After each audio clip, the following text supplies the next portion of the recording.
Bueno, no todo el tiempo, no todas las veces se tiene de verdad gusto y honor no de reemplazar, yo no recuerdo es reemplazable como cualquiera de otros, sino de por lo menos participar en una reunión como esta a nombre de Dios. Gran parte del trabajo realizado por el público con recopilado en esta charla que vamos a ver ahora, de pronto ya se nos adelantó un poquito de forma general, vamos a repetir una diapositiva. Fíjense que eso se basa en tratar de conocer qué tenemos hoy en día con respecto a la enfermedad renal diabética en días de mañana. Voy a ver si yo muy bien.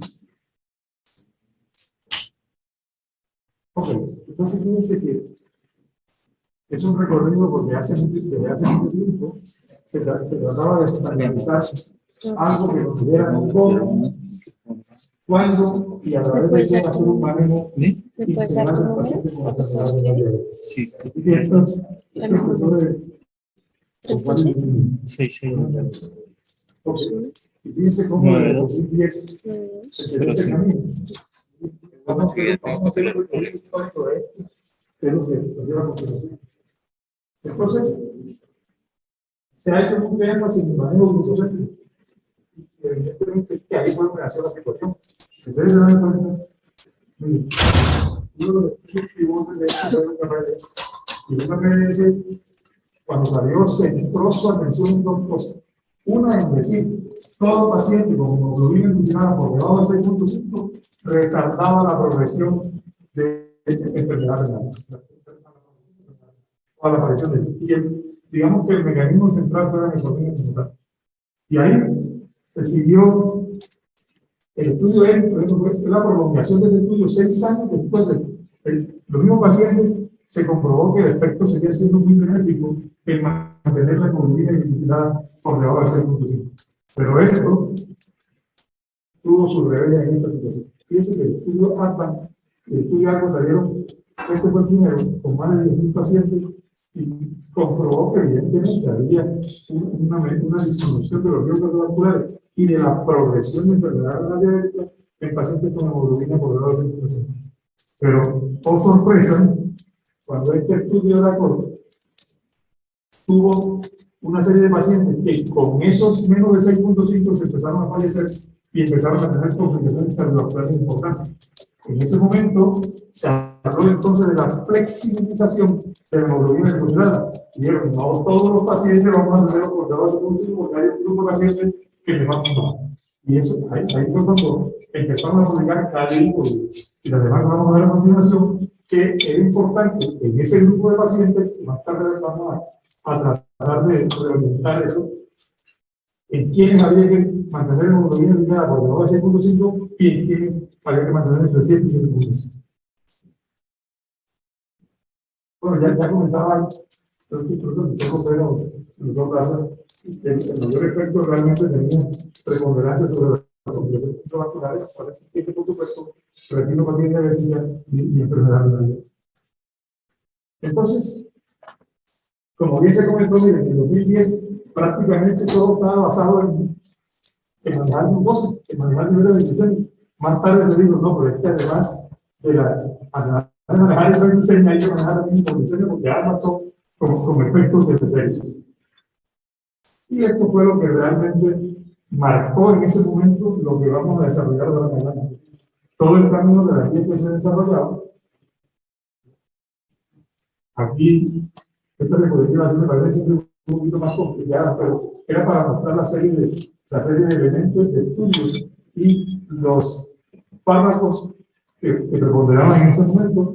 Entre los cuales ya se ha dicho y se ha discutido en estas dos charlas anteriores el efecto impactante que ha tenido otros medicamentos como son los anti-SGLT2 y los análogos de los otros.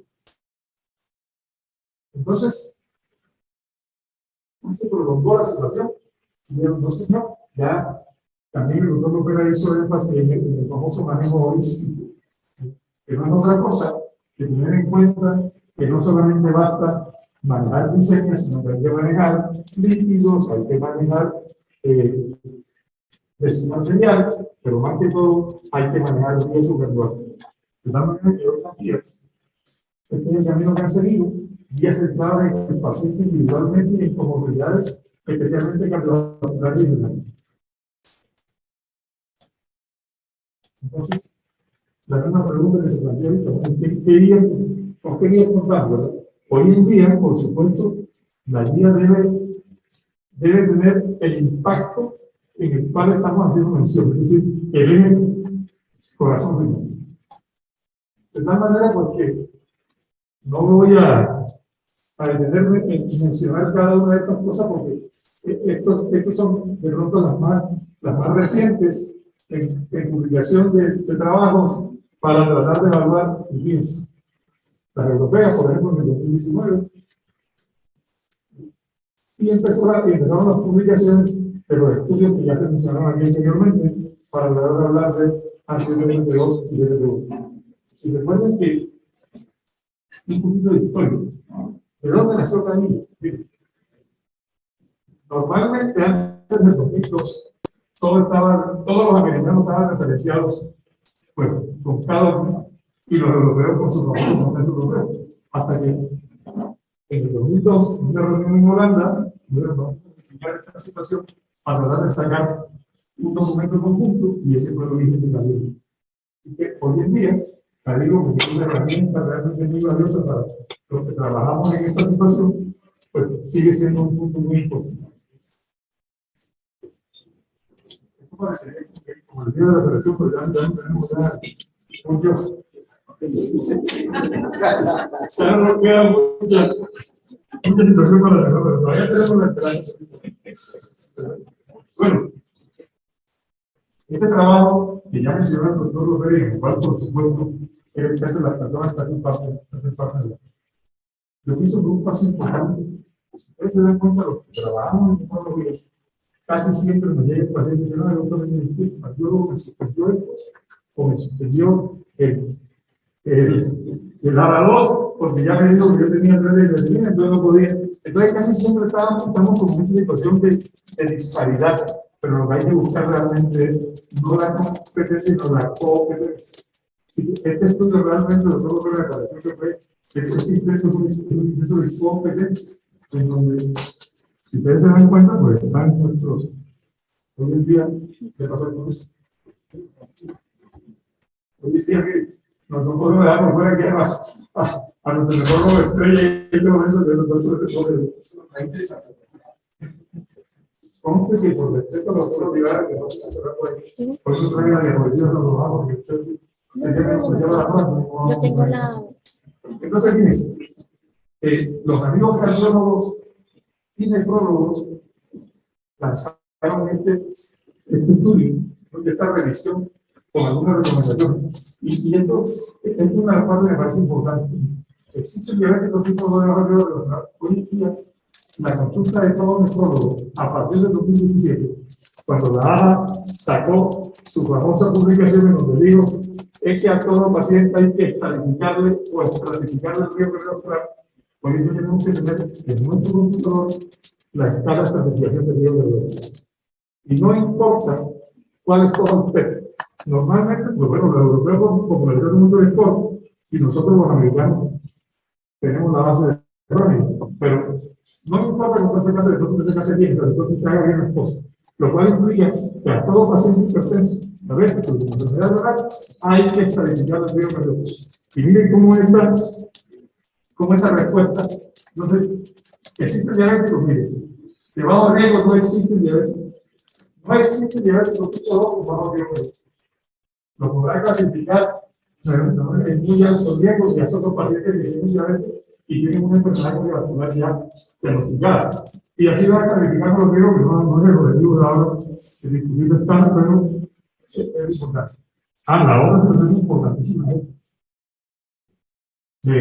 Aunque en la revisión que hicimos se estableció que también existían una pequeña franja de diabéticos con que no fueran alumnúricos.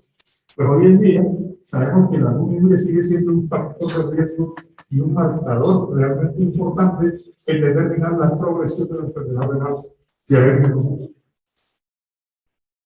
Por supuesto, los que nos metemos en estos puestos de realizar este tipo de estudios, para mí, por ejemplo, fue muy novedoso esto de establecer las famosas preguntas. Y entonces a cada quien le pasaron una serie de preguntas y dice, usted pase 10 preguntas, y yo tuve que pasar 10 preguntas para pasar por adelante, y después se diseña la pregunta en un determinado número de personas para que cada quien dé la respuesta que más considere conveniente y después se saca el consenso común. De tal manera que en esta revisión, me acuerdo que probablemente recuerdo ver cuál es la recomendación respecto al uso de la terapia diabética en pacientes con diabetes tipo 2 y enfermedad cardiovascular. ¿Cuál es la recomendación el uso de la terapia diabética en pacientes con alto o muy alto riesgo? ¿Y cuál es la recomendación respecto al uso de la terapia diabética en pacientes diabéticos de riesgo moderado? Recuerden que de bajo riesgo es. Y entonces, esta diapositiva que ya también fue mostrada aquí, da la recomendación de este grupo de personas entre cardiólogos y nefrólogos establecidos. Me voy a repetir. Diabético tipo 2 con enfermedad cardiovascular establecida por riesgo cardiovascular alto o muy alto. La metformina sigue siendo la base, sigue siendo el pivote. Recuerden, la metformina es un agente, yo diría que más anti-empobrecimiento, de pronto no es más anti-hiperglicemiento. Es decir, que su mayor función es esa. Esta característica que tuvo la receta. Entonces, la metformina más un inhibidor de DLT2, independientemente del valor de glucosidad, porque recuerdo que venimos hablando de que ya definitivamente la glucosidad tiene algunas consideraciones, y más si tenemos en cuenta el paciente con enfermedad avanzada, en donde ya tiene otras limitaciones, ¿verdad? Para poder determinar un otro, pero es lo que más tenemos, y es lo que más tenemos usando. Entonces, ellos dijeron que si usted tenía una hemoglobina llegada fuera de metas, podría hacer dos cosas. Si estaba con un ISGLT2, pues iniciar un análogo de R1, y lo contrario, si estaba con un análogo de R1, iniciar un anti-ISGLT2. Y ahora, muy bien. Por supuesto, ante la ausencia de un documento realmente que en Colombia nos cobijara todo en este aspecto y nos dijera, hombre, evidentemente nosotros nos vamos casamos, porque lo digamos. La Asociación Colombiana de Nefrología, en su esquema organizacional, estableció un grupo de comités para que cada quien trabajara de acuerdo a cómo le gustara, de acuerdo a qué importancia desarrollar. Pues bueno, a los que nos gusta esto, conformamos este comité que se considera de la Asociación Colombiana de Nefrología. Y estas fueron las motivaciones. La carga de enfermedad de la pacientes con tiene es una pandemia exponencial, ¿verdad? La diabetes como tal, y por supuesto las consecuencias que se derivan de ella, pues también lo van a hacer. La ausencia en el país de guía de práctica específica para esta condición, pues no la veía. La variabilidad en la práctica cotidiana y los nuevos medicamentos. Todo esto pues, nos obligaba definitivamente a tratar de desarrollar un documento que es a los que no lo conocen, queremos poner realmente en consideración la manera de. Perdónenme aquí de esta manera que tengo que hacer algo para el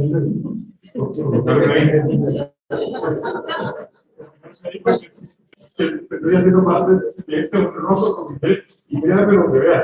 En este momento uno como que siente que se rejuvenece ante esta situación con tantos elementos jóvenes, con mis colegas que están aquí y que son personas de una gran condición académica y muy emocionante, muy emotivo. Entonces, fíjense, es importante, yo siempre he dicho que cuando uno va a iniciar una presentación, lo importante son definir los temas. Las definiciones siempre serán y seguirán siendo de un valor. De la manera que, permítanme recordar,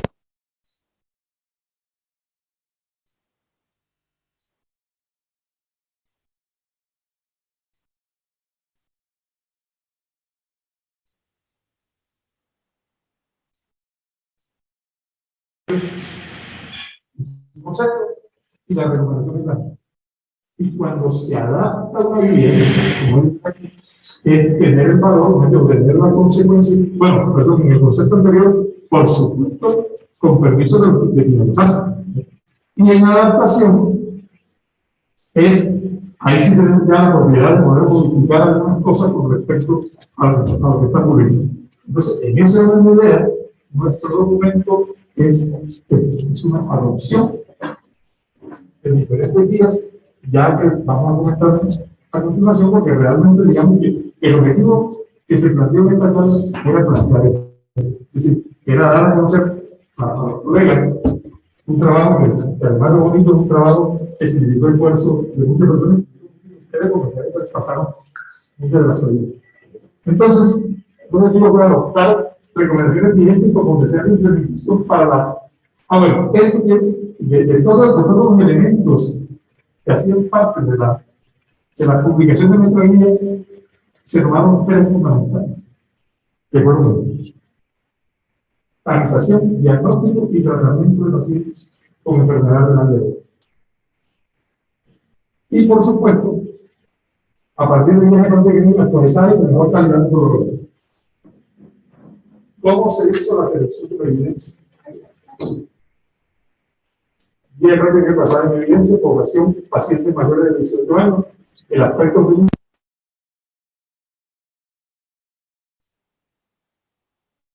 Estuvieron publicadas en el 2015 y el 2020, y los informes fueron emitidos en el. Entonces se tomaron exactamente 9 puntos. Identificación de criterios y preguntas, definición del alcance objetivo, formación del grupo desarrollador. Esto también es importante. Aunque ustedes vean en la primera diapositiva que conmigo somos más de 40, 50, realmente el peso del trabajo recayó sobre el comité de Rodrigo de Luz, que fue porque se encargó de organizar el trabajo y quien se encargó de publicarlo y quien se encargó de dar la recomendación. Esto, por supuesto, no quita.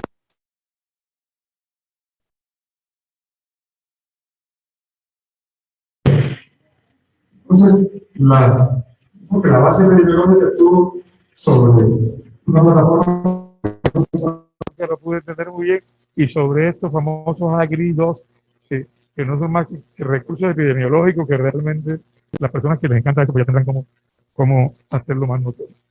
Entonces, fíjense, miren cómo se va decantando la situación.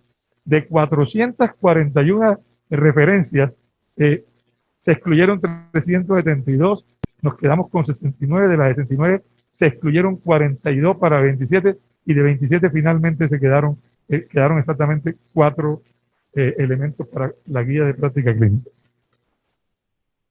Entonces, estos son los 3 puntos que se tomaron para hacer las recomendaciones finales. Uno fue, como lo dije, el tamizaje, el diagnóstico y identificación de riesgo, que repito, esto no debe faltar hoy en día en ningún consultorio nefrológico ni de internet. Y finalmente el tratamiento.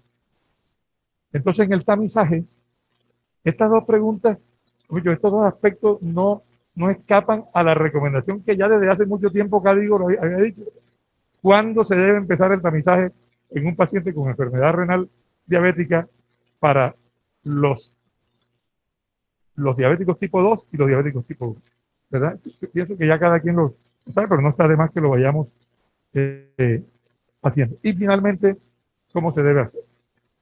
En cuanto al diagnóstico y identificación del riesgo, pues se formularon también las siguientes preguntas. ¿Cómo se diagnostica la enfermedad renal diabética?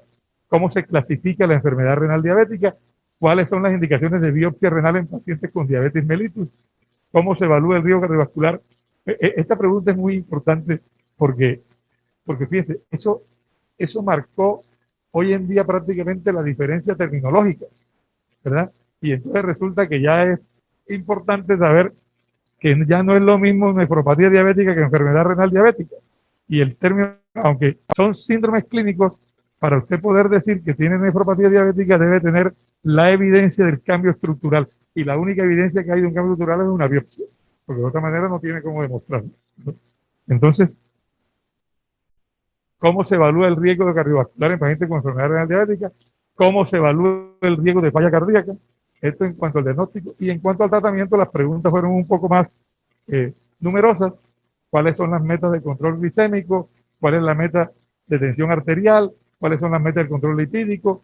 ¿Cuáles son las metas de ácido úrico? En fin, todas estas que ustedes ven aquí. Por ejemplo, ¿cuáles son los profesionales que deben conformar el riesgo, el equipo multidisciplinario para manejar pacientes con enfermedad renal diabética? Eso sigue siendo un planteamiento que fundamentalmente es importante. Ya se dijo aquí que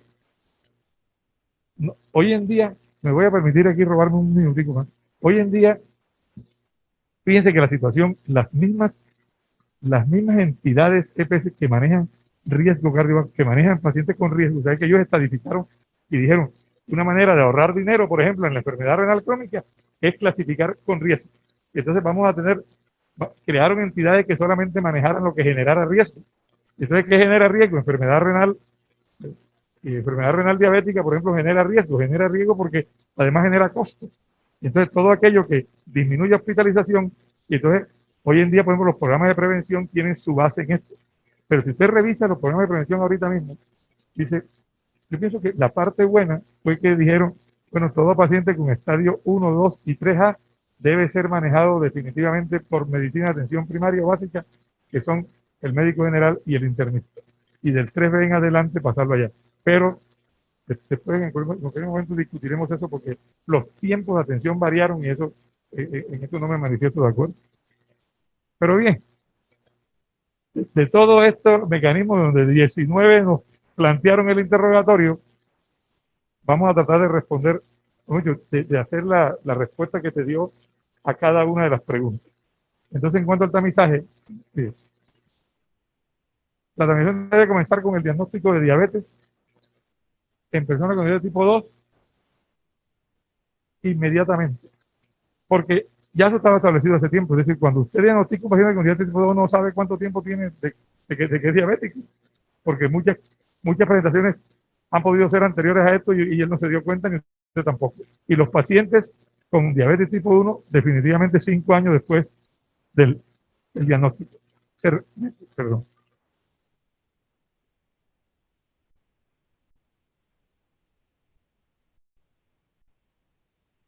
Ahí. Se recomienda el uso de creatinina sérica y una ecuación de cálculo de la filtración para evaluar la función renal.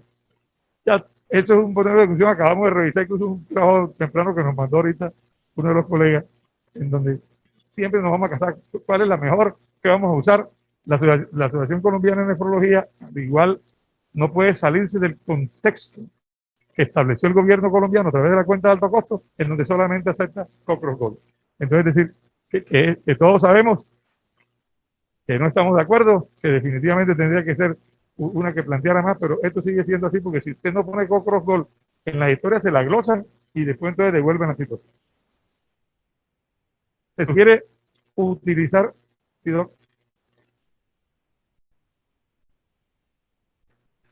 se sugiere utilizar la siguiente medida para la evaluación de la... Bueno, hoy en día esto sí ya se establece, usted puede utilizar cualquiera.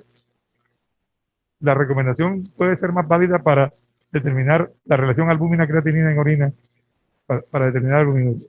Y la prueba de tamizaje para microalbuminuria se debe hacer anualmente desde el momento del diagnóstico y se debe confirmar su persistencia. Les decía que esta tablita me parece fabulosa. ¿En qué paciente es recomendable tener 6.5 y en qué condiciones mayor de 6.5? Y fíjense, aquí están todas establecidas. Lástima que no me pueda detener a leérsela porque si no el señor aquí me va a decir que ya me faltan 2 minuticos. Entonces, y el tratamiento no farmacológico, mire, recomendamos aconsejar a los pacientes con diabetes que consumen tabaco, porque lo suspendan, por supuesto. La actividad física siempre va a estar presente. Recomendamos que se aconseje a los pacientes con diabetes y enfermedad que realicen actividad física de intensidad moderada durante una duración acumulada. Esto sigue siendo muy recomendable. Acuerden que los pacientes diabéticos muchas veces los ejercicios tienen que ser bien ubicados, bien condicionados, porque los accidentes de los pies y tener que conllevan después a mayor problema. Las recomendaciones nutricionales: los pacientes con diabetes y enfermedad deben consumir una dieta rica en verduras, frutas, cereales, sugerimos que la ingesta de sodio sea menos de 2 gramos de sodio por día, que equivale más o menos a 5 gramos de sal, a menos de 5 gramos de sal por día. Este es el tratamiento farmacológico que empiezan con aspirina. Se recomienda tener en cuenta la tasa de filtración alveolar cuando se dosifiquen los medicamentos, calidad de la evidencia alta. En los pacientes con diabetes mellitus tipo 2 se sugiere, yo te lo puedo resumir en 2 palabras. Es decir, el paciente con diabetes tipo 2 y enfermedad renal diabética, si tiene albuminuria y no tiene hipertensión, es una recomendación usar los IECA-2, ¿verdad? Si tiene hipertensión y no tiene albuminuria, también es una recomendación usar los mismos. El problema es, si no tiene hipertensión ni tiene albuminuria, no se recomienda el uso de los IECA-2. Entonces, aquí está ya la recomendación final, y no escapa a lo que ya habíamos dicho. El tratamiento con metformina sigue siendo la primera línea en ambos, pero la metformina, recuerden, ya se habló aquí de las limitaciones para ello, menos de 30 mililitros se descontinúa, y en diálisis también se descontinúa la metformina como tal. Los inhibidores de SGLT2 con tasas de filtración menos de 30 no iniciar, y en diálisis se descontinúa. Por supuesto, no se exceptúa el uso de inhibidores de R4, las sulfonilurias, que ya las presentaron bien detalladamente lo que nos comentó. Este cuadro también fue comentado por el doctor Lopera, en donde los perfiles de seguridad siguen siendo muy válidos, y esto ya está en cualquier publicación que tengamos, están ahí. Lo mismo que para los inhibidores de SGLT2 y los GLP-1. Aquí también se habló ya de esto, de tal manera que, fíjense, de 64 recomendaciones, la gran mayoría de recomendaciones son relacionadas con las preguntas de tratamiento. 3 recomendaciones no pasaron el umbral de la consulta preconsenso, que fue más del 80%. Por eso se quedó de esa manera. Y créame lo que el gusto ha sido enteramente para mí. Doctor, me faltaron 32 segundos, o sea que estuve sobre el tiempo. Entonces, queremos dejar de verdad sembrada la inquietud de que nuestros pacientes con diabetes y con enfermedad renal diabética necesitamos ir un poco más allá, y esta recomendación no nos cansamos de hacerlo. Me gustó el término que yo solo escuché la primera vez al doctor Daza, y hoy lo refrendó el doctor Lopera: holístico. Cuando uno escucha hablar de holístico, entonces la situación se torna mucho más interesante. Así que gracias a ustedes por la paciencia de habernos escuchado. Creo que seguimos en el evento, ¿no? Sí, doctor. Bueno, Entonces, muchas gracias. Muchas gracias, doctor Pertus. Listo, entonces vamos a empezar con las preguntas en aras del tiempo, que estamos bastante atrasados. Recuerden que hay 2 almuerzos patrocinados enseguida por si ustedes quieren escoger. Entonces voy a atreverme a hacer la primera pregunta para el doctor Daza. Doctor Daza, ¿es pertinente medir niveles de metformina como predictor de acidosis láctica en el paciente en tratamiento con enfermedad renal?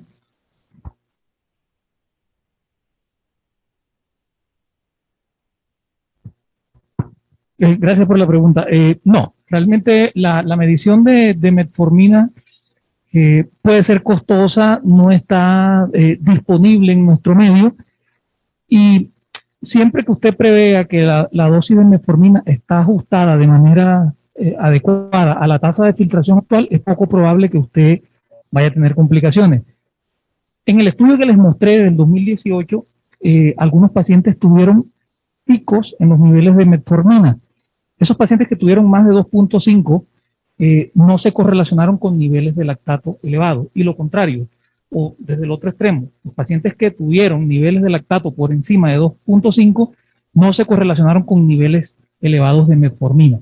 Entonces, ¿esto qué quiere decir? Que siempre que tengamos niveles de lactato elevados en un paciente que está tomando metformina, siempre estamos obligados a descartar otras causas de acidosis láctica, como la deshidratación, hipovolemia, falla hepática, sepsis y la misma enfermedad renal como tal. Entonces, generalmente no necesitamos niveles de metformina para prever el riesgo de acidosis láctica. Muchas gracias, doctor Daza. ¿Alguna pregunta para el doctor Daza? Bueno, pasemos entonces a las preguntas para el doctor Mauricio Lopera. Doctor Lopera, en pacientes con enfermedad renal en estadios iniciales, ¿recomienda usted el cambio a medicamentos innovadores, así se tenga un control metabólico adecuado con terapias convencionales? Pregunta bien interesante. Recordemos que estos medicamentos innovadores. La pregunta es, en pacientes con enfermedad renal crónica en estadios iniciales, ¿usted recomienda el cambio a medicamentos innovadores, así se tenga un adecuado control metabólico con terapias convencionales? Muy interesante, mira. Ahí se está centrando control metabólico. Y estoy asumiendo control glicémico y control de hemoglobina glicada. Más que el cambio, muy probablemente sea la adición de. Recordemos que estos medicamentos son modificadores de la enfermedad renal diabética, no son medicamentos antidiabéticos.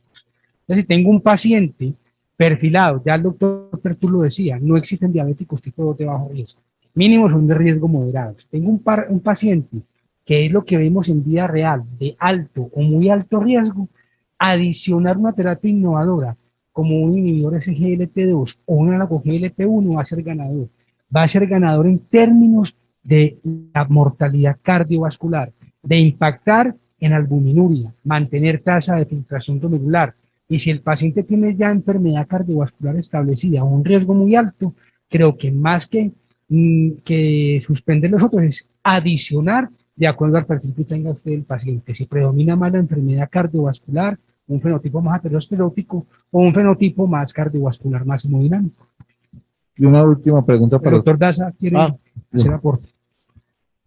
De acuerdo con Mauro, yo quisiera hacer un comentario, y es que de pronto debemos cambiar este esquema propuesto por algunas guías del manejo secuencial, como la ADA lo plantea, que primero le damos metformina al paciente, si no cumple con las metas, entonces adicionamos una segunda terapia, un tercer medicamento para pasar a inyectable.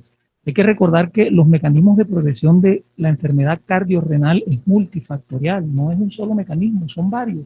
Y probablemente sea prudente utilizar distintas estrategias de manejo farmacológico que se complementen. Entonces, no siempre debemos hacer este orden secuencial. Yo soy un convencido de que de manera temprana debemos empezar a combinar medicamentos con beneficios cardiorrenales en enfermedad renal diabética. Gracias, Rodrigo. Otra pregunta para el doctor Lopera. ¿Cree usted que las insulinas pueden mejorar desenlaces de mortalidad y riesgo cardiovascular? Las insulinas siempre serán piedra angular, particularmente en estadios avanzados de enfermedad renal, cuando ya están proscritos sulfonilureas biguanidas. Lo importante es escoger el tipo de insulina para los pacientes, ¿cierto? La intensificación de la terapia de insulina basal bolo es ganadora, pero hoy tenemos insulinas de última generación, de ultra larga acción, con perfiles farmacocinéticos planos. ¿Qué significa esto? Que su vida media es estable, son de ultra larga acción, vuelvo y lo repito, evitando la excursión de la glicemia, evitando ese coeficiente de variación que sabemos que es importante para la mortalidad de origen cardiovascular. Y tenemos insulinas análogas de última generación que van combinadas inclusive en combinación dosis fija con análogos GLP1, por ejemplo. Entonces la insulina es una piedra angular, claro que sí, pero perfilemos el paciente. Las insulinas de primera generación en poblaciones con enfermedad renal crónica están por fuera porque no confieren un perfil de seguridad. Entonces la invitación es que la insulinoterapia sigue siendo piedra angular. Hoy tenemos coformulación de insulinas, como digo, con análogo GLP1 y utilizar una insulina de efecto farmacocinético plano. Doctor, una última pregunta para usted. Dice, el finerenone debe estar en todos los pacientes con enfermedad renal diabética o solo en el fenotipo proteinúrico. Muy buena pregunta. Finerenone es una molécula que se lanzó en el AJA 2020. Aún en Colombia no disponemos de él, estamos esperando que llegue al país, pero es un medicamento que el estudio Fidelity, donde reclutó más de 5.000 pacientes, mostró su impacto en prevención primaria y prevención secundaria. O sea, independiente que el paciente tenga no un fenotipo albuminúrico, es un medicamento muy importante porque tiene un efecto antifibrótico y antiinflamatorio.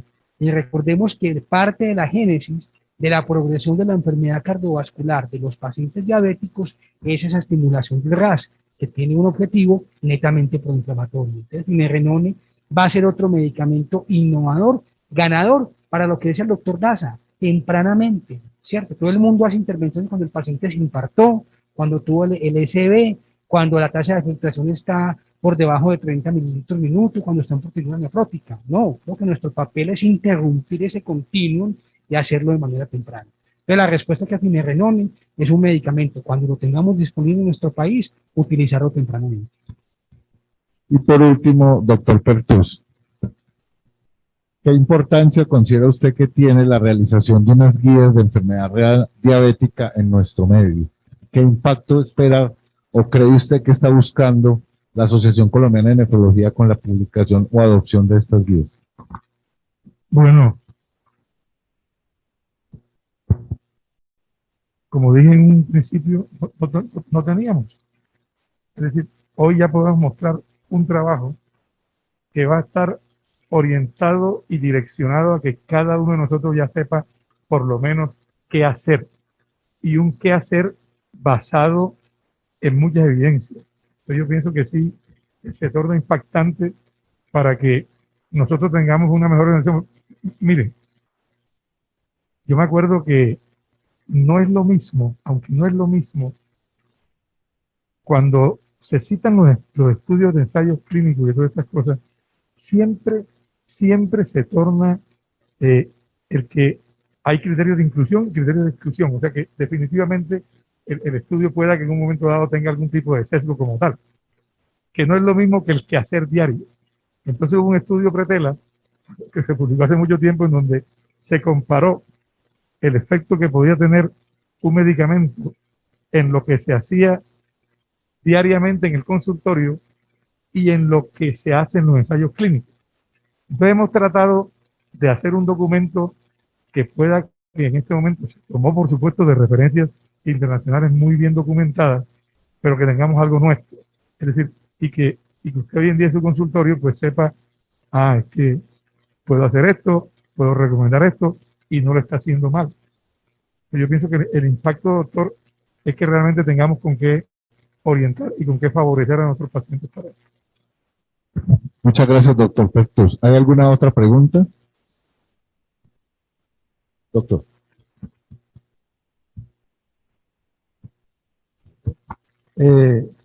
Gracias, doctor. Viendo el efecto benévolo de estos GLP-1 y ISLT2 como cardioprotectores y nefroprotectores, ¿se pueden o se podrían usar en enfermedad renal no diabética o en glomerulopatías? Para los expertos, ¿no? La pregunta del doctor Pucci, una última pregunta y no más. ¿Quién la quiere contestar? ¿La contesto yo o la contesta alguno de ustedes? Dale, Carlos, aporte. Bueno, mira, doctor Pucci, dentro de lo que se está revisando en la bibliografía y cada vez hay más evidencia, ya se están pudiendo utilizar en pacientes incluso sin enfermedad renal, sin diabetes mellitus como tal, como cardioprotectores. Entonces la respuesta es sí, ese es el futuro de los medicamentos por el perfil de seguridad que presentan, que no son hipoglicemiantes, sino que tienen un efecto pleiotrópico muy importante en otros órganos. Entonces la respuesta sería sí. Yo digo, qué pena, pero es que nos tienen de aquí porque estamos más de una hora colgados en el evento. Entonces, era una pregunta rápida, doctor, y me disculpa pero la respuesta es sí. Yo quería complementar tu respuesta. Sí, como estrategia antiproteinúrica se han ido aceptando la intervención de los antagonistas de los SLT2, porque tienen un efecto antiproteinúrico y la reducen significativamente un 30%. O sea que se agregó otra estrategia antiproteinúrica para no diabéticos.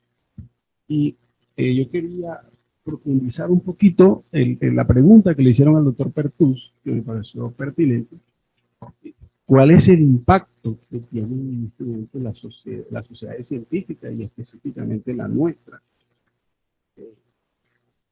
sobre las políticas que traza el gobierno de salud pública? Porque nosotros no somos los que trazamos las políticas de salud pública, y a mí me parece, quiero felicitar al Comité de Diabetics de la sociedad, porque esto es un documento que sirve como herramienta que nos respalde para decir si hemos hecho un aporte una cosa que no nos presten atención, que no tengamos un impacto político, pero sí tenemos un documento científico que nos respalda para decir que sí nos movilizamos, que sí estamos presentes y que sí queremos que las cosas se modifiquen y se trabajen mejor, porque realmente atravesamos una circunstancia nacional que nos impacta, no le prestan atención a las sociedades científicas y aquí no, aquí tiramos neuronas y todo y discusiones, pero eso no impacta.